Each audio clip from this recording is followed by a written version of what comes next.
আমার খবর। গ্রেপ্তার হলো নিজামুদ্দিন ওরফে টুলু মণ্ডলের ম্যানেজার সীতেশ প্রামাণিক। তিনি টুলু মণ্ডলের পাচামি ক্র্যাশার ও পাথর সরবরাহ অফিসের দায়িত্বে ছিলেন। মুর্শিদাবাদের সালারের বাসিন্দা সীতেশকে মোহাম্মদবাজার থানার পুলিশ গ্রেপ্তার করে সিউড়ি জেলা আদালতে তোলে। পুলিশ সূত্রে জানা গিয়েছে, আগেই গ্রেপ্তার হওয়া টুলুর আত্মীয় মিনার মণ্ডলকে জিজ্ঞাসাবাদ করে সীতেশের নাম সামনে আসে।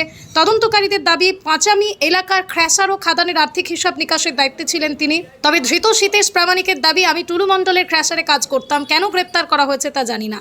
উল্লেখ্য, 29শে জুন মিনার মণ্ডলের বাড়িতে তল্লাশি চালিয়ে প্রায় 28.5 কোটি টাকা নগদ, 15 কেজি সোনার বাট উদ্ধার হয়েছিল। সেই মামলার তদন্তে টুলু মণ্ডলের আরও সম্পত্তির হদিশ মিলেছে বলে পুলিশ সূত্রে জানা গিয়েছে। তদন্তে বিঘের পর বিঘে জমি, একাধিক ব্যাংক অ্যাকাউন্ট, প্রায় 34 কোটি টাকা স্থায়ী আমানতের তথ্য পাওয়া গেছে, যার মধ্যে একটি অ্যাকাউন্ট ইতিমধ্যে সিজ করা হয়েছে। পুলিশের অভিযোগ, দীর্ঘদিন ধরে পাথর ও বালি ব্যবসাকে কেন্দ্র করে বিপুল অঙ্কের আর্থিক লেনদেনের মাধ্যমে একটা প্রভাবশালী চক্র সক্রিয় ছিল। এই পুরো আর্থিক নেটওয়ার্কের বিভিন্ন দিক খতিয়ে দেখা হচ্ছে বলেই তদন্তকারী সূত্রের দাবি। কোথায় কাজ করতে লাগবে? পাঁচামি ক্যাসার সাপ্লাই অফিসে।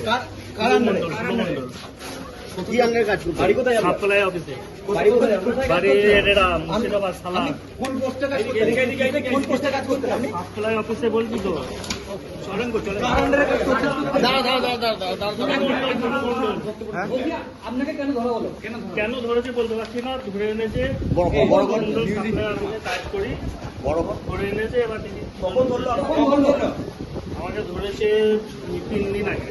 আপনি কোথায় কাজ করতেন? কোথায় কাজ করতেন? পাঁচামি ক্যাসার অফিসে। আপনার বাড়ি কোথায়? আমার বাড়ি মুর্শিদাবাদ সালার এরা গ্রাম। কতদিনের পিসি ডিমান্ড করা হলো? 7 দিনের পিসি আলো হলো। আমরা চেয়েছিলাম তো কেসটা ছিল, ব্যাপারটা একটু বলুন।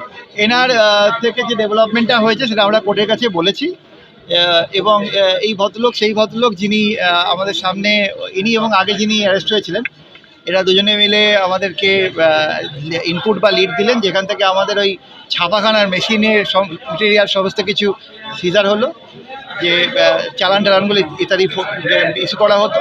তো ইনভেস্টিগেশন চলছে এখন। আমাদের 7 দিনের পিসিপিআর হয়েছে, পেয়েছি আমরা, দেখি কি হয় আগামী। এনার বিরুদ্ধে মূল অভিযোগটা কি রয়েছে? মানে যিনি ইনি আমাদের, যেটা আমরা কোর্টে বলেছি পরিষ্কার, আপনারা শুনেছেন বোধহয়, যে আমাদের যে টাকা অ্যালটমেন্ট হতো গভর্নমেন্ট বিভিন্ন জায়গায় এই পুরো পার্টের ক্রাইমের, তাতে এনার নিজের হাতের লেখার একটা ডায়েরি পাওয়া গেছে, কাগজ পাওয়া গেছে, যেখানে দেখা যাচ্ছে যে উনি বিভিন্ন গভর্নমেন্ট অফিসারদের টাকা অ্যালট করতেন, এবং সেই হিসেবে ওই কাগজ, ওই ডায়েরি প্রথম রিকভার হলো, এবং সেখান থেকে এনাদের এবং আরেকজন অলরেডি যে অ্যাকিউজ পারসন ছিলেন তাদের ইনফরমেশন বেস করে রেড করে ওই ওনার গোডাউন থেকে ওই ছাপাখানা এবং ছাপা মেশিন এবং ওনার যে বিয়ে বাড়িতে ব্যান্ড দিয়েছিলেন মেয়ের বিয়েতে, সেই ব্যান্ড থেকে আরম্ভ করে যারা যারা যেতেন তাদের সবকে একটা ব্যান্ড করাতেন, এই পুরো জিনিসগুলো রিকভার হয়েছে। আগামী দিনে আপনারা অপেক্ষা করুন। ডেফিনেটলি ইনভেস্টিগেশন যেভাবে এগোচ্ছে, আমি খুব অন বিহাফ অফ স্টেট আমি খুব হোপফুল যে কেস ঠিক মতো এগোচ্ছে। বাকিটা আগামী দিন বলবো। আচ্ছা, ওই প্রিন্টার থেকে কি জাল বেশি আর কি ছাপানো? এটা তদন্ত ইনভেস্টিগেশনের পার্ট আছে, এখনো পর্যন্ত ফরেনসিক বা ইত্যাদি না এলে এটা কনফার্মলি বলা যাবে। গভর্নমেন্ট অফিসিয়াল যাদের নাম পাওয়া গেছে তাদেরকে কি কেসে ইনক্লুড করা হচ্ছে? দেখা যাক, এটা পার্ট অফ ইনভেস্টিগেশন। কতদিনের কি দেওয়া হয়েছে? 7 দিনের পিসিপি এলাও হয়েছে। जमाने के साथ साथ ही अंदाज बदलते हैं, स्टाइल बदलता है, अब ज्वेलरी भी बदलेगा। तो अपने पुराने गहनों को लॉकर से निकालिए और नए डिजाइन के हॉलमार्क जेवर ले जाइए, वो भी विद 0 डिडक्शन, सिर्फ सेनको ओल्ड गोल्ड एक्सचेंज के साथ। বীরভূম জেলায় সেনকো গোল্ড অ্যান্ড ডায়মন্ডস এর মেগা শোরুম এখন বোলপুরে। দেখতে চোখ রাখুন আমাদের ফেসবুক ও ইউটিউব চ্যানেলে।